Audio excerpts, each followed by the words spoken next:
Sou neurodivergente. Me descobri neurodivergente agora na fase adulta. Meu mundo caiu, meu mundo desmoronou. Eu chorei, eu me fechei, mas eu me entendi. Eu me encontrei e permiti me conhecer. E é isso que eu vou compartilhar com vocês hoje. Como dizem muitos adultos que receberam um diagnóstico tardio, e eu compartilho da mesma opinião, parece que a gente começa a enxergar o mundo de uma forma diferente. Na verdade, nós entramos em contato com a nossa essência. Começamos a compreender que pensamos diferente, agimos diferente, porque o nosso funcionamento é diferente. E tá tudo bem. Somos únicos. E as nossas adversidades, junto com tudo que vivemos, nos torna ainda mais singulares. A falta de pertencimento sempre fez parte da minha vida. E conforme eu fui me tornando adulta, isso só foi aumentando. Eu aprendi, durante todo esse tempo, a como me comportar, a como agir em determinados lugares e como ser outra pessoa para tentar se encaixar nos padrões que normalmente eu não me encaixava. Mas para estar lá, naquele local, eu precisava me comportar daquele jeito.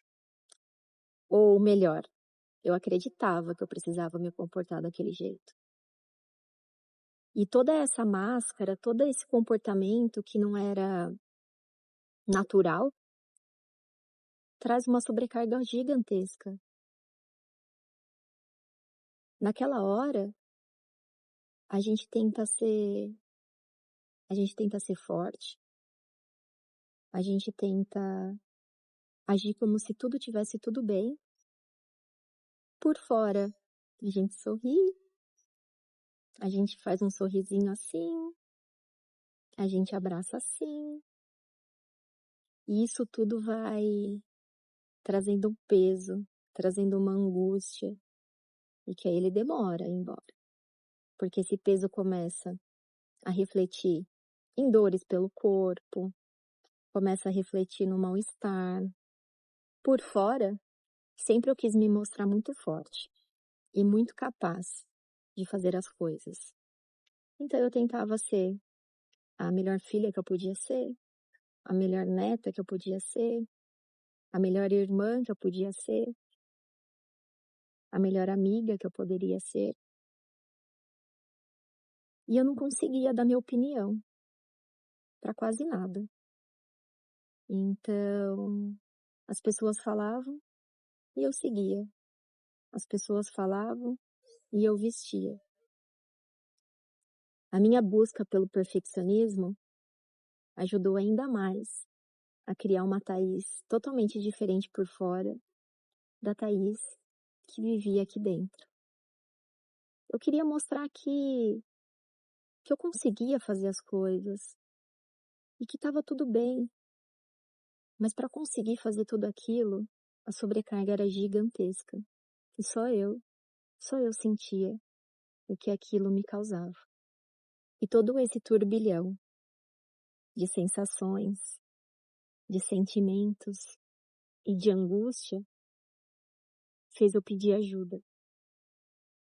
E chegou o grande dia da minha consulta com o psiquiatra. Primeiro psiquiatra que eu passei. Eu tinha tudo anotado. Eu fiz um caderninho com o roteiro inteiro da consulta. Várias e várias páginas, já estava tudo decorado. Mas ele estava ali. Ele estava ali do meu lado para eu seguir certinho o script que eu tinha montado na minha cabeça para ser a consulta. Para eu não esquecer nada e para eu conseguir falar tudo que eu precisava falar. Só que foi muito engraçado, porque eu consegui me conectar com esse médico de uma forma que eu até achei muito estranho. Num primeiro momento, uma consulta online. Mas tem pessoas que é engraçado, né? Às vezes tem pessoas que a gente consegue se conectar. Não tem aquelas coisas que a gente fala às vezes: "Nossa, é tão engraçado, parece que eu te conheci agora, mas parece que eu já te conhecia há muito tempo". Às vezes acontece isso. E com ele foi muito bom. Ele me deixou super tranquila para iniciar a conversa e eu resolvi fechar o caderno. Eu resolvi deixar o caderno de lado. Eu resolvi não seguir nada do que havia programado ali para ser feito. E foi uma decisão difícil. E após mais de 2 horas de conversa, eu tinha quase certeza que ele iria falar assim: "É, Thaís, realmente o déficit de atenção tá bem presente na sua vida. A gente precisa tratar". E ele falou assim: "Thaís, é muito cedo para eu falar de diagnóstico, porque eu preciso de ferramentas. Eu preciso te conhecer melhor, eu preciso de ajuda. E uma das ajudas que eu preciso é que você faça uma avaliação neuropsicológica". E aí ele falou: "E se você tiver condições, já que você mora em São Paulo, que você faça num local específico com uma pessoa específica, porque esse local ele é especializado em superdotação e o que eu consegui levantar aqui durante essas 2 horas de conversa é a suspeita de altas habilidades e superdotação". E eu: "Oi? Como assim? Espera aí, para tudo, como assim? Eu não tô entendendo nada. Eu conversei com você, falei toda a minha história para você e de repente você fala nisso?". Eu quase surtei.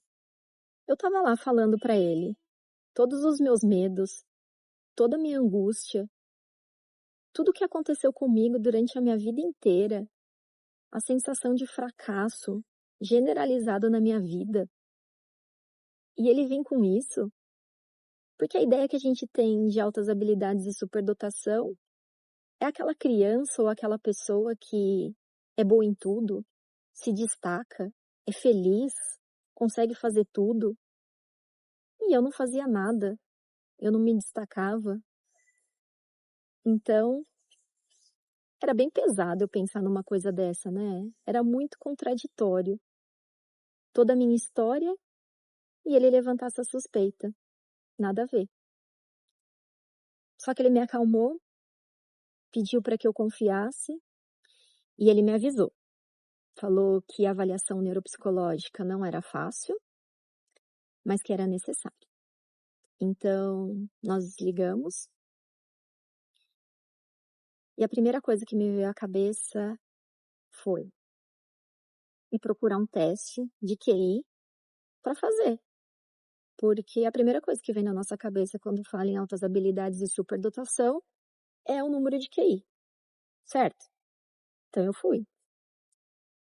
Fui procurar na internet um teste confiável e mandei para ele. E aí ele me falou: "Não faça isso. Os testes da internet não são confiáveis. E a profissional, ela leva muito mais coisas em consideração e não só o teste QI". Mas, imagina, eu precisava fazer. Então eu fui lá e fiz. E aí eu comecei a procurar e procurar e procurar muitas coisas sobre o tema. E fui atrás dessa profissional também que ele havia me falado. E comecei a procurar tudo, tudo o que havia sobre essa pessoa. E para minha felicidade, tinha muita coisa mesmo. Tinha vários artigos, tinha livro, tinha podcast, tinha vários vídeos dela sendo entrevistada e ela, falando sobre o tema. E eu fui assistir tudo, tudo, tudo, tudo, tudo, tudo. Comecei a ficar numa situação, assim, que eu mesma não estava me reconhecendo. Porque eu estava tão focada, mas eu estava tão focada que eu só pensava naquilo. E eu queria ler tudo, e eu me concentrava e lia tudo, assistia tudo e não conseguia dormir, é lógico. Eu precisava entender. E conforme eu ia entrando em contato com tudo aquilo, eu comecei a me encontrar. Eu comecei a encontrar na fala dos outros muitas características que eu acreditava que eram minhas, que só eu tinha. E uma coisa que fez muito sentido para mim foram os podcasts que eu ouvi, em que as pessoas, os adultos, principalmente os adultos que receberam a condição na fase adulta, falavam. Falavam do fracasso, falavam do medo, falavam de se sentirem excluídos, de não se encaixarem em nenhum contexto. E falavam de muitas características, muitos desafios, muita sobrecarga emocional que estava presente na minha vida também. E eu comecei a me identificar muito com tudo aquilo. E aí chegou o grande dia de eu contar para o Rodrigo, porque eu precisava compartilhar tudo aquilo que eu estava vivendo com uma pessoa que me conhecia e com uma pessoa que acredita em mim. E aí eu fui, enfrentei meu medo e fui. A conversa foi melhor do que eu esperava. Ele me acolheu, ele me escutou e eu consegui ter coragem de entrar em contato com a Denise. A Denise é a neuropsicóloga que fez toda a minha avaliação. E eu entrei em contato com ela. Ela logo respondeu e marcamos nossa primeira consulta. O engraçado foi que, quando a gente começou a consulta, eu falei para ela assim: Denise, parece que eu já te conheço já faz muito tempo, porque eu sei muita coisa sua. Eu ouço você falar faz muito tempo e parece que a sua voz já me soa familiar. E soava mesmo, porque era só ela que eu escutava. Escutava tudo que tinha dela eu escutava. Então, naquela primeira consulta, ela não me era estranha, o rosto dela era familiar e parecia que a gente já tinha tido contato. Mas ela não me conhecia, né? E a gente iniciou o processo de avaliação. O processo da avaliação foi muito pesado para mim, foi extremamente pesado e eu fiquei muito ansiosa. A minha ansiedade aumentou muito. Eu não conseguia dormir, eu não conseguia pensar em outras coisas, o meu medo de fracassar era gigante.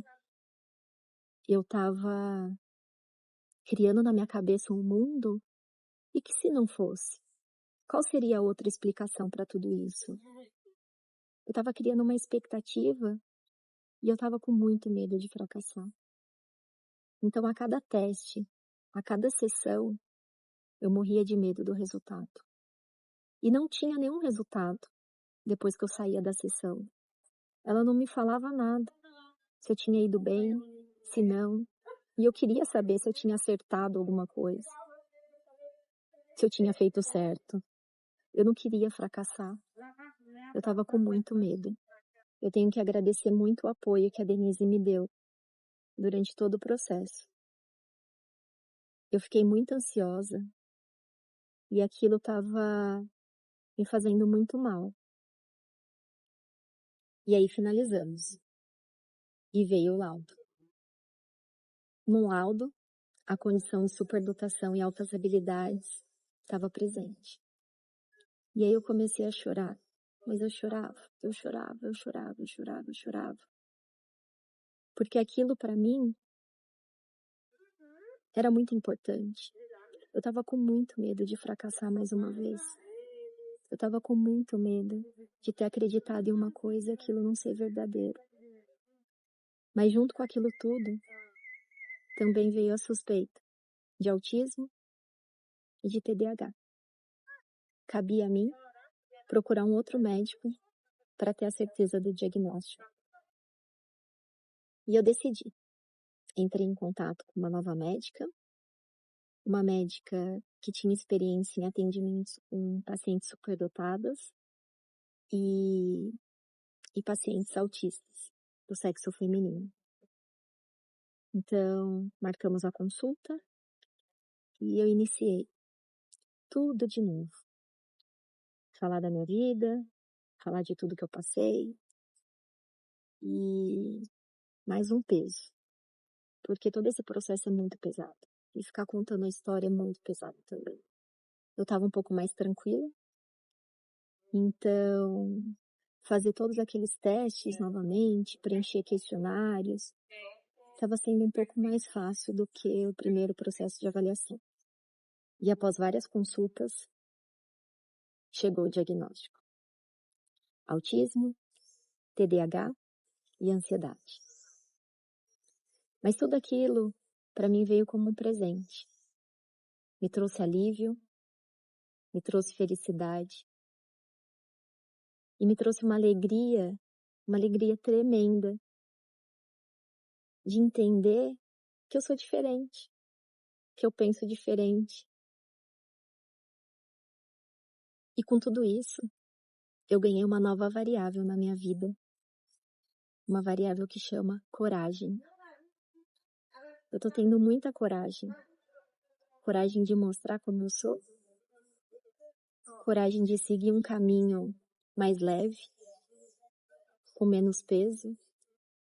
E toda essa coragem e tudo isso que eu passei tem me dado uma vontade gigantesca de ajudar outras pessoas. E hoje eu fico me perguntando, será que existem outras pessoas e outras crianças que estão passando por tudo que eu passei? E será que elas vão demorar 40 anos para descobrirem tudo isso? Eu espero que não. Eu espero que essas pessoas não demorem tanto tempo assim como eu para encontrar o verdadeiro caminho, para que elas consigam se conectar e para que elas se sintam pertencidas. Só quem viveu um vazio sabe a alegria de sentir esse vazio ser preenchido. Ser essencialmente eu é libertador. Busque por isso, ser essencialmente você. Ou ajude alguém a encontrar esse caminho. Meu muito obrigada. Até o próximo vídeo.